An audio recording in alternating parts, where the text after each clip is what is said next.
Hello friends, welcome to Adit Income Tax Classes. My name is Adit Agrawal. So today we have a new topic is company law. तो आज हम start करेंगे company law, अपना company law का पहला chapter company and introduction. तो चलिए हम देखते हैं इसकी कंपनी के इंट्रोडक्शन के बारे में. गाइस, मैं आपको वीडियो के स्टार्टिंग में बता दूं कि हम ये चैप्टर आपको पार्ट वाइज पढ़ाएंगे. हम उम्मीद करते हैं आपको हमारी वीडियो अगर पसंद आए तो आप प्लीज़ इसे like, subscribe and share it. तो चलिए अब स्टार्ट करते हैं.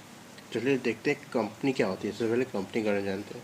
According to section 220 of the companies act 2013, a company is an artificial person created by law having separate entity with a perpetual succession and common seal.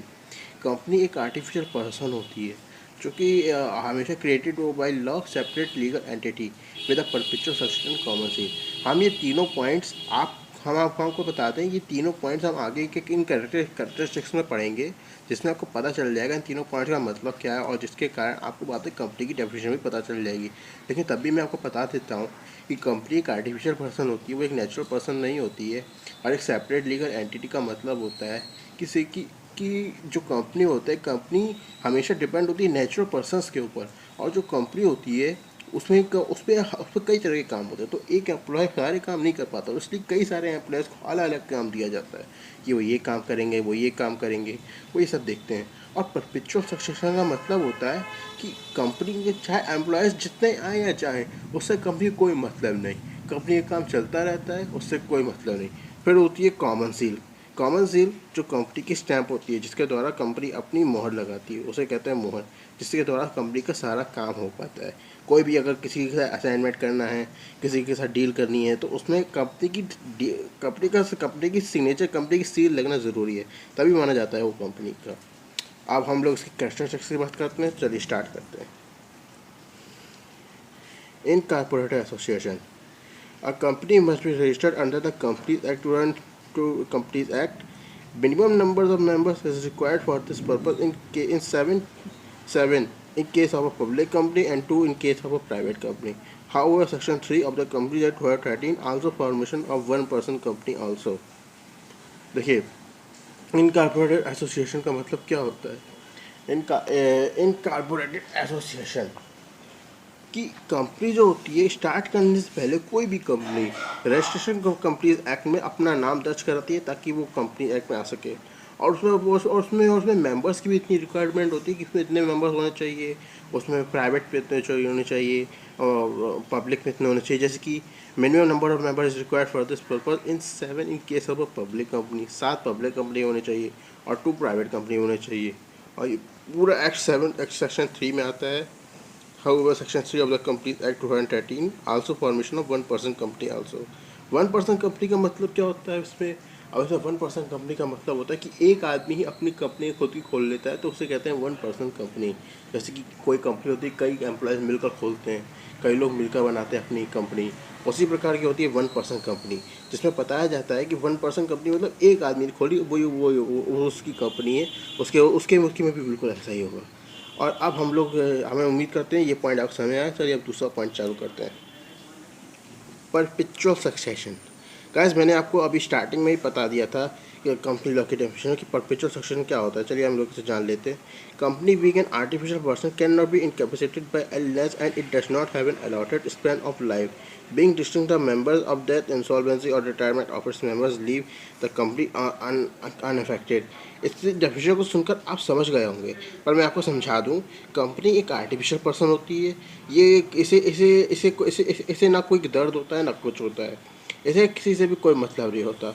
ऐसे कि इसकी company में अगर कोई एम्प्लॉय आ रहा है या जा रहा है, इसे भी इस कंपनी को इससे भी कोई मतलब नहीं होता.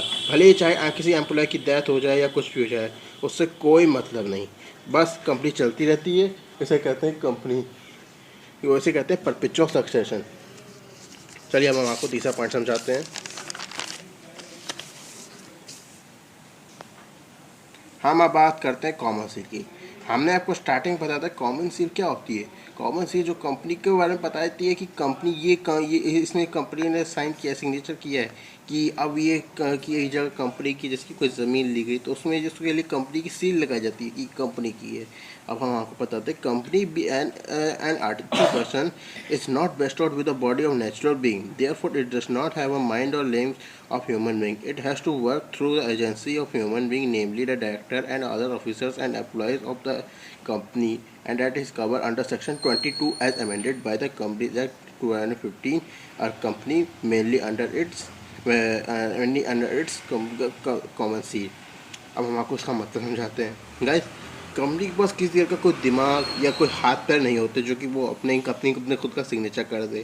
कंपनी का सिग्नेचर करने के लिए उसके खुद के डायरेक्टर्स होते हैं, ऑफिसर्स होते हैं और एम्प्लॉयज़ होते हैं। ये सभी लोग उसका काम करते हैं ताकि कंपनीज को आगे बढ़ाया जा सके। इसी को कहते हैं कॉमन सी। चलिए हम आगे बढ़ते हैं।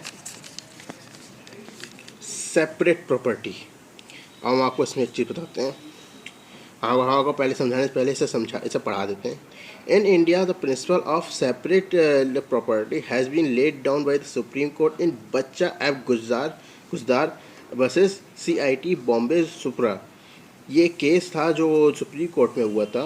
The Supreme Court held that a share holder is not a part of the company और its property is only given a certain rights by law.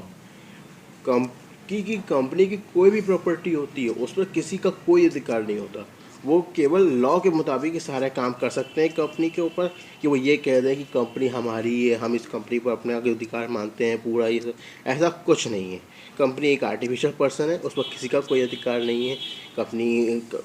Company जो होती है उसके उसके उसके उसके उसके केवल लॉ पर उसका राइट होता है। वो सर्टेन राइट्स दिए जाते हैं जो कंपनी के द्वारा हर एक एम्प्लॉय को। ठीक, अब हम लोग अगला पॉइंट चालू करते हैं। Artificial person. Company is an artificial person created by law, and companies always depend upon natural person, namely the director, officer, shareholder, etc., for getting its various work done.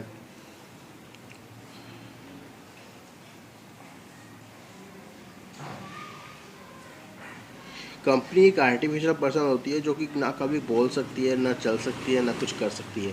वो हमेशा कंपनी हमेशा depend होती है natural persons के ऊपर, जैसे कि director, officer, share holder etcetera, by waiting its various work done, क्योंकि उन्हीं के द्वारा कंपनी के कई काम हो पाते हैं। जैसे कि कंपनी है, कोई आपने कंपनी स्टार्ट की तो कंपनी को बढ़ाने का काम है, कंपनी को आगे चलाने का काम है, वो सब डायरेक्टर पर्सन नेमली ये सब करेंगे। तो इसमें यही सब होता है गाइस। हम उम्मीद करते हैं कि आपको हमारी ये वीडियो अच्छी लगे। हम बहुत जल्दी इसका अगला पार्ट डालेंगे और तब तक आप इस वीडियो को देखिए। यदि आपको ये वीडियो अच्छी लगे तो please like, subscribe, share it. Thank you.